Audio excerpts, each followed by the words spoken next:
Bonjour, bonjour les créatives et les créatifs. Aujourd'hui, réalisons une carte vintage très simplement à l'aide de 3 nouveaux tampons de chez All & Crate que vous pouvez retrouver dans la boutique Make4. Je vous mets bien sûr les références en barre de description. Commençons par le premier, le tampon avec les roses. Je vais le tamponner sur du papier multimédia. Au préalable, je vais le talquer puisque nous allons utiliser une technique d'embossage dite à chaud. Donc je le talque et j'enlève le surplus pour éviter pour enlever en fait toutes les petites traces de doigts, toutes petites particules qui pourraient nous embêter pour cette technique. Je pose de l'encre Versafine noire parce qu'elle est vraiment très fine et donc elle révèle bien tous les détails de ce merveilleux tampon qui est juste magnifique, et en plus donc elle sèche quand même assez lentement et on peut l'embosser.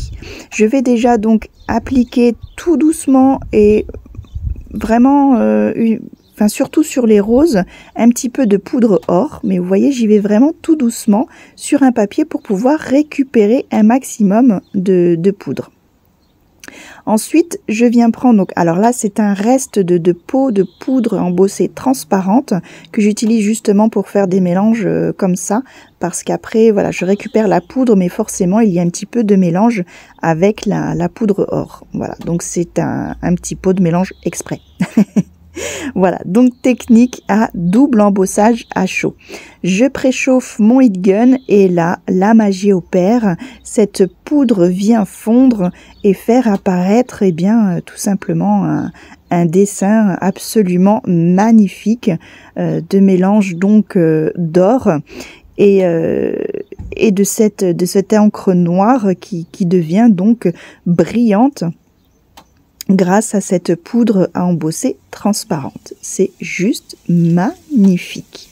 Pour la colorisation, je choisis de prendre ma palette d'aquarelle et mes pinceaux à réserve d'eau. Donc là, nous allons faire une colorisation vraiment très, j'allais dire très fine, pas trop colorée, justement assez douce, pour avoir cet effet un petit peu passé. Donc la colorisation se fait vraiment tout seul parce que à l'aide de l'embossage ça crée voilà des petits rebords, et donc voilà, impossible de dépasser, c'est vraiment très simple.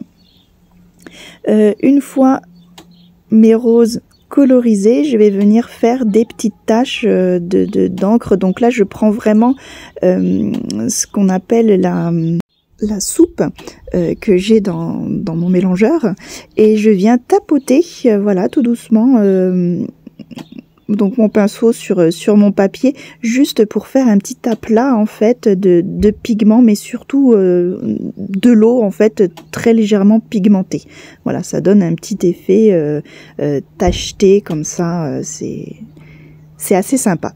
Donc je sèche maintenant le tout, donc recto et verso, parce que comme vous savez, quand on utilise de l'eau, il est toujours bien de sécher le dos également, parce que si on sèche que la première face, il y aura forcément de l'humidité sur le dos.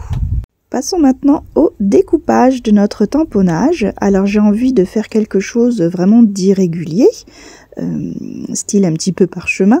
Donc là je découpe à la règle, c'est-à-dire que je pose ma règle du côté de ma réalisation et je retire le surplus qu'il y a retiré. Donc je fais un petit pli et je déchire le long de ma règle. Voilà, ce qui donne quelque chose d'irrégulier, mais tout en étant propre. Je sais pas comment dire ça, mais voilà, ça donne un style que j'adore. Déchiré, maîtrisé, plutôt, on va dire comme ça.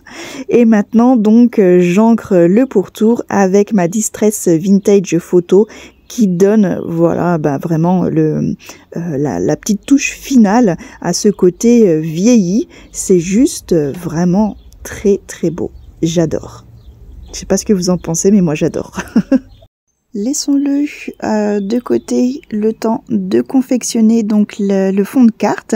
Pour cela, je prends un morceau de papier A4 que je réduis à 29 cm et que je coupe donc dans la longueur à 10 cm et demi.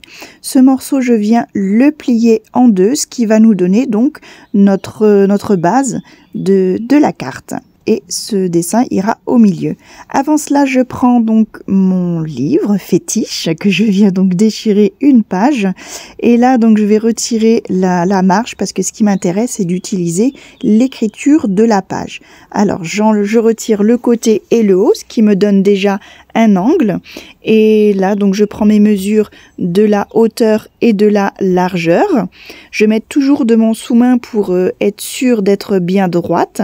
Je retire le surplus de papier et j'obtiens donc juste le papier nécessaire pour mettre sur l'avant de ma carte, tout en laissant un petit pourtour noir du fond de carte. J'ancre bien évidemment toujours avec ma Distress Vintage Photo ce papier que je colle donc sur mon fond de carte. Et nous collerons donc notre réalisation ici au milieu. Mais avant cela, je vais juste la mater de papier noir. C'est-à-dire que je vais coller donc un papier noir qui fait juste quelques millimètres de plus pour pouvoir bien faire ressortir notre motif par rapport au fond de mon écriture. Pour cela, je vais coller également un morceau de cartonnette pour donner du volume à mon élément principal de la carte. Et vous voyez, donc le matage est juste magnifique. Avant de le coller, nous allons préparer donc notre fond de carte avec les deux autres tampons de chez All & Crate. Jolis petits tampons, donc ceux-là, on va dire les déchirures de rebord de classeur que j'ancre là avec la Versafine Vintage Photo. Je vais les placer donc à deux endroits. Un en bas que j'ancre sur la totalité et un en haut que j'ancre vraiment, on va dire, sur le milieu. Et je fais de même avec la Versafine noire, mais en tamponnant juste en décalage. Voilà, pour faire un petit effet. Alors, pas besoin d'insister sur le noir, même s'il n'est pas vraiment bien ancré. C'est pas grave, c'est l'effet vintage où l'encre aurait pu s'effacer un petit peu et ça donne justement des variations d'ancrage et je trouve ça joli. Donc là, je viens prendre l'autre tampon, donc le tampon avec les taches, qui est très intéressant également. Alors, je pose mon élément dessus pour bien vérifier quand même le positionnement des tampons à mettre. Et voilà, je viens faire exactement la même technique une fois avec la vintage, la vintage photo et la deuxième fois en décalage avec le noir. Voilà, je trouve que c'est juste joli. Et le noir comme ça rappelle le matage et le fond de carte. Toujours faire des petits rappels. Et donc là, maintenant, j'utilise un dernier petit tampon tache d'encre. Donc, vous voyez qu'à chaque fois, j'ai tamponné par deux fois. Vous savez qu'en général, j'utilise toujours la règle de 3. La règle de 3, elle est là parce que nous avons 3 éléments tamponnés. Voilà, toujours la règle de 3. C'est une question d'équilibre visuel qui, pour moi, est importante. Voilà. Et donc, maintenant, je peux venir donc coller mon élément principal bien au milieu. Pour ça, je m'aide toujours de mon sous-main. Et voilà, le résultat est déjà vraiment beau. Je prépare donc maintenant mon petit sentiment. C'est un sentiment que j'avais déjà tamponné une autre fois. Toujours avec de l'embossage à chaud. Et on va venir donc vieillir ce morceau, enfin ce petit sentiment.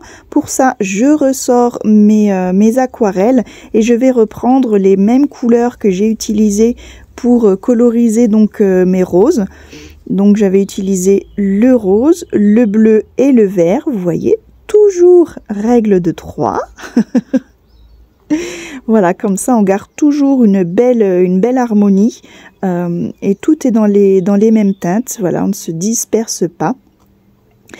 J'ai vraiment, vous voyez, j'ai utilisé toujours ma soupe pour avoir quelque chose de très clair, hein, vraiment. Je cherche pas à pigmenter, mais juste à peine donner une petite couleur pour pas que mon papier soit blanc, juste voilà, faire le petit rappel. Et bien sûr, touche finale, je n'oublie pas d'ancrer avec ma Distress Vintage Photo la petite touche finale du vieilli. Voilà. Ensuite, autre élément, on va faire toujours un rappel avec le noir, où là je prends un petit ruban de tissu noir, très léger, hein, on est toujours sur quelque chose d'assez fin. Et là je fais donc un petit flot que j'adore, vous savez, je peux pas travailler sans faire un petit flot. Voilà, et donc ce sera positionné comme ceci. Je coupe le surplus, je viens le coller donc avec une pastille de colle, comme ça c'est immédiat et c'est toujours pratique pour tout ce qui est tissu ou autre élément qui va prendre du temps à sécher avec la colle. Donc comme ça, je place directement mon petit nœud et je vais pouvoir coller donc mon sentiment à l'aide de mousse 3D qui fait, mais alors juste pile poil la largeur de mon rouleau, donc ça tombe plutôt bien. Comme ça, nous sommes toujours dans le volume. C'est important d'apporter également du volume dans ces créations. Et voilà la touche finale de ma carte vintage. Qu'en pensez-vous? Moi, je l'adore. Je vous remercie d'avoir suivi cette vidéo. J'espère qu'elle vous a plu et surtout qu'elle vous a inspiré pour de futures créations. Allez, bye bye, à bientôt.